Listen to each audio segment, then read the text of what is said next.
The sad thing is that America has not woken up to this fabulous musical drama. They produce more movies than Hollywood. You've got your drama, you've got your romance, you've got the action moments, and as well as these really celebratory, dreamlike sequences. Today it's a craze because there are no films like Indian movies. And always teetering on the border of melodrama. With the biggest film stars you've never heard of. Indian films and Indian stars are popular worldwide, and it's almost incredible, shocking. Bollywood, for an audience, has always had half the world at its feet, you know. Tonight, Bollywood. With billions of fans worldwide, is America next? From ABC News.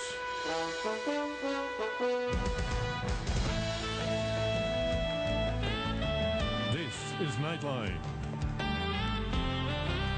Reporting from Washington, Chris Fury. No business pats itself on the back like show business.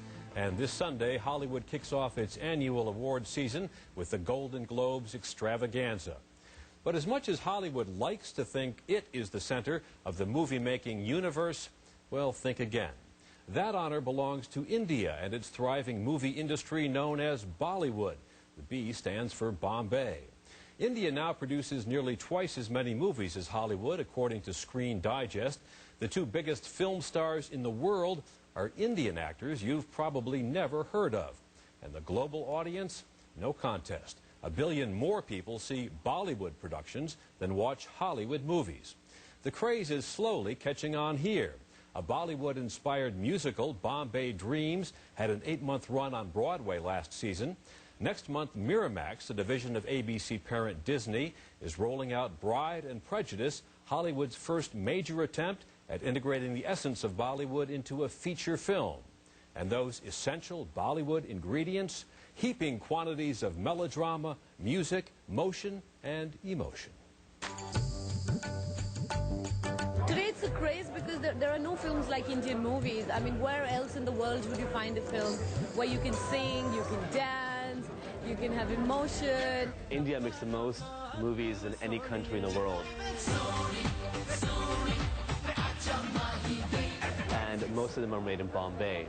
And of course, Hollywood is the movie capital of the world. So they took the B from Bombay and attached it to Hollywood, and that's where the word Bollywood comes from. It's best to think of Bollywood films now and forever as Hollywood films of the 30s and 40s, where there was a huge industry disgorging 1,000 movies a year back then, as Bollywood does now. Bollywood movie has to have all ingredients. Drama, car chases, huge amounts of romance, always great amounts of music, and preferably a little danger, a little villainy to keep the balance going. Every emotion is somehow expressed through song and dance. Every festival, every celebration, even death. You have to have a certain number of songs, you have the drama, you have the comedy, it's very Shakespearean, and then you have the happy ending. You see, India is not a country that is a very rich country. We have a lot of people below the poverty line. For them, a film was a fantasy. They wanted to go, it was their only sense of entertainment, where they would go and they would leave all their problems behind and go and see that movie. You've got to have action, romance, comedy, and at least half a dozen musical numbers. So what's the matter with that? Yeah, what's the matter with that? Nothing. Composer Danny Elfman has scored more than 100 Hollywood movies. We caught up with him last year, putting the final touches on Spider-Man 2. He traveled to India after getting hooked on a Bollywood number. I was listening to it, and I said, that's amazing. The percussion section was out of this world. Vocals were great. And I wanted to find the source of this particular piece of music. It was a musical called Kal Nayak. And I wanted to see where it was recorded, how it was recorded.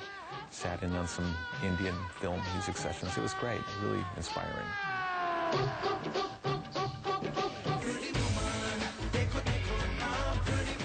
They get it from everywhere, picking up on influences from all over the world, you know, European music, Western music, pop music, Broadway music, rhythm and blues, and infusing it into the Indian style. And it's not just the music.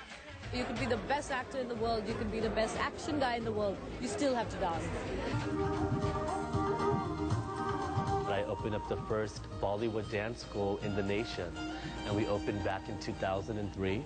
If you're a Bollywood dancer, not only do you have to know Indian classical dancing, Indian folk dancing, Indian contemporary dancing, but you also have to know Western styles too. You have to know hip-hop, you have to know jazz, you have to have some other worldly training, whether it's ballet or whether it's salsa. And I guess that's why finally Indian Bollywood movies are just in everyone's face now. It's great.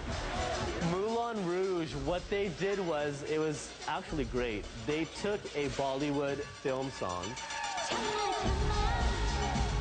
titled Chamma Chamma, which was like the biggest song of that year in Bombay, and they remixed it with some techno music. So it was just like, wow, we've arrived, we're coming. So it was really cool to see that. Great joy of, choreography in a Bollywood film is embodied in Dil Se, in Mani Ratnam's great film.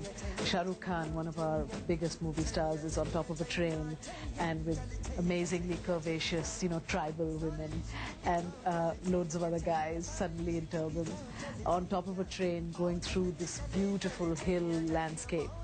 And really rocking the house down. In Chaya Chaya, when they shot the song, they shot it on a moving train going at normal speed with hundreds of dancers on the train, no safety barriers. I mean, you say this to us and we would just freak out. Legendary stage producer Andrew Lloyd Webber hired the movie's choreographer and composer to adapt the number for Bombay Dreams, a musical that played on Broadway last year.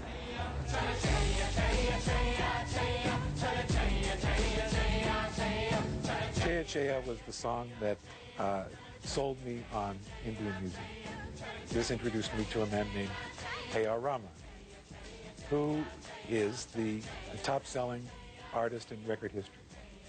According to some standards, he has sold over 150 million copies of the albums of the movies that he writes the songs and the scores for, which would put him above the Beatles and Britney Spears and Bing Crosby, Frank Sinatra.